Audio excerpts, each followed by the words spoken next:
ايه هو الجانب المظلم من عبد الرحمن بدر؟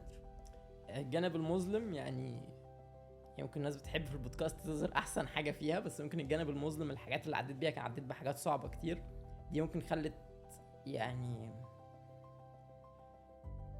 مش عارف اقولها ازاي، بس ممكن خلتني في بعض القرارات او بعض الحاجات ممكن اكون طف شويه من غير يعني في قرارات كتير باخدها من غير مشاعر او من غير حاجه، باخدها بعقلانيه اكتر كتير.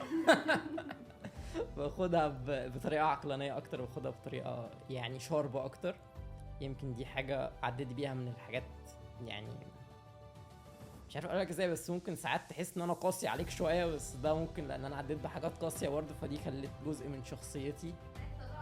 مش هطلعه عليكم، بس اللي هو خلي جزء من شخصيتي ما لازم الناس تبقى جامده. بس بحاول ابقى والله طيب مع كل الناس، بحاول ابقى انسان كويس، بس مين في الحياه دي ما طلعتش بريء.